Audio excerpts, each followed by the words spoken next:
Hello साथियों, इस video में हम जो 8वीं बोर्ड गणित का पेपर है उसमें प्रश्नावली 3 चतुर्भुजों को समझना इससे महत्वपूर्ण कौन से प्रश्न आएंगे उसके बारे में चर्चा करेंगे। इससे पहले प्रश्न अध्याय 1 और 2 की वीडियो अपलोड कर दी गई है, जिसका लिंक इस वीडियो के डिस्क्रिप्शन में दिया गया है। लिंक डिस्क्रिप्शन देखने के लिए इस वीडियो के नीचे की तरफ देखिए, एक ऐसे डॉट डॉट के बाद में गहरे कलर में MORE मोर लिखा, गहरे ब्लैक कलर में, उस पर टच करोगे नीचे डिस्क्रिप्शन खुलेगा और उसमें ये आपको दूसरे वीडियो के लिंक मिल जाएंगे, तो उस पर टच करके आप देख सकते हो। तो ये चतुर्भुजों को समझना, इसमें जो पहला प्रश्न है इसमें उत्तल बहुभुज और अवतल भुज वहाँ आता है, चित्र आता है और उसमें पूछा जाता है कौन सा उत्तल बहुभुज है और कौन सा उत्तल बहुभुज है। तो इसमें देख लीजिए, ये उत्तल बहुभुज होता है ना, इसमें ये जो किनारे होते हैं ये शीर्ष बोलते हैं, कौन है ये बाहर की तरफ होता है, ये बाहर की तरफ देखिए, ये बाहर की तरफ बाहर की तरफ बाहर की तरफ ऐसे बाहर की तरफ मुड़ा होता है, अंदर की तरफ नहीं है। लेकिन अवतल बहुभुज में ये क्या है कि ये अंदर की तरफ आता है इस तरह से, ये देखो अंदर की तरफ गया हुआ है और ये कोणा अंदर की तरफ है, तो ये क्या हो जाएगा, अवतल बहुभुज हो जाएगा।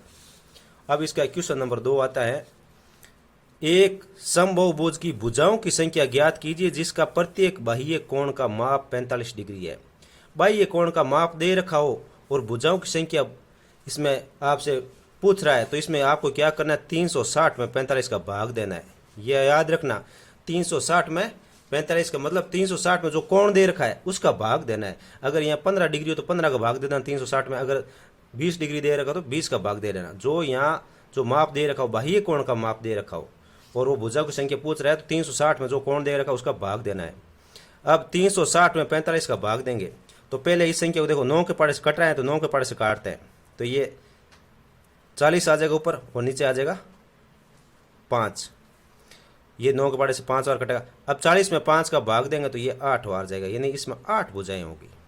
कितनी भुजाएं होंगी, 8। और इसका तीसरा क्वेश्चन है, एक समबाहुभुज के प्रत्येक बाह्य कोण का माप ज्ञात कीजिए जिसकी भुजाएं 9 भुजाएं हैं। भुजाएं 9 है। देखिए ऊपर वाले प्रश्न में ये बाह्य कोण दे के आपसे भुजाओं की संख्या ज्ञात कर रहा था, तब आपने 360 में इस कोण का भाग दिया था।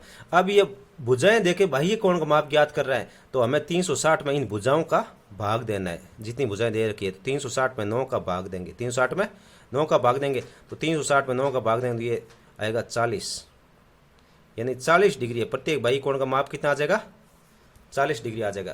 तो ये ध्यान रखना कि बाह्य कोण के बारे में बात करें, हम आंतरिक कोण की बात नहीं करें। बाह्य कोण देखकर आपसे भुजाओं की संख्या ज्ञात करना है, तो 360 में 45 का 360 में जो बाह्य कोण दे रखा है उसका भाग देना है, और भुजाएं देके बाह्य कोण पूछ रहे हैं तो भुजाओं का 360 में भाग दे देना है। ये 360 ध्यान रखना है।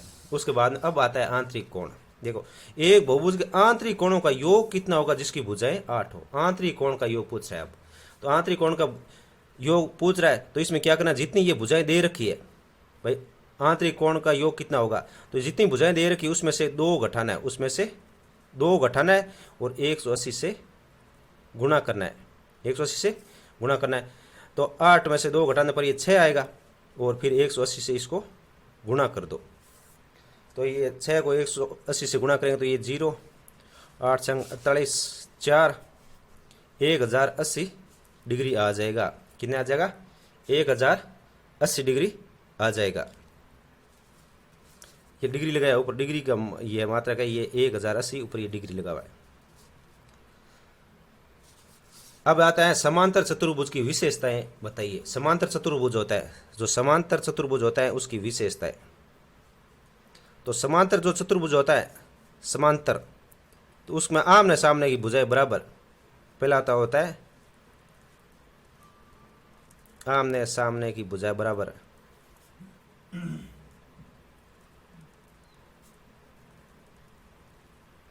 आमने सामने भुजाएं बराबर होती है। और उसके बाद में आमने सामने के कोण बराबर,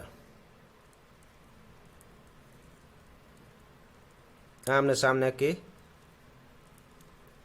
कोण बराबर।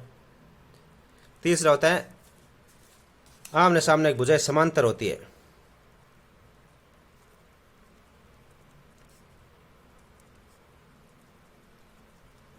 भुजाएं समांतर, यानी ये और ये भुजा बराबर भी है और ये समांतर भी है। ये भुजा बराबर भी है और ये समांतर भी है। ये कोण और ये कोण बराबर है, ये कोण और ये कोण बराबर है। इसके अलावा इसके जो विकर्ण होता है, विकर्ण, ये विकर्ण ऐसे होता है आम सामने के शीर्ष मिलाते हैं, और ये होता है, तो विकर्ण एक दूसरे को समद्विभाजित करते हैं। विकर्ण विकर्ण समद्विभाजित करते हैं, समद्विभाजित करते हैं। ये 4 होगा, तो ये 4 पॉइंट बहुत है। इसके अलावा भी इसमें खूब सारी बातें आप बुक से पढ़ सकते हो। इस प्रकार से जो अध्याय 3 से जो महत्वपूर्ण इस प्रकार के क्वेश्चन आते हैं उनकी चर्चा की है। नेक्स्ट में हम इसके अध्याय 4 के बारे में चर्चा करेंगे। तब तक के लिए धन्यवाद।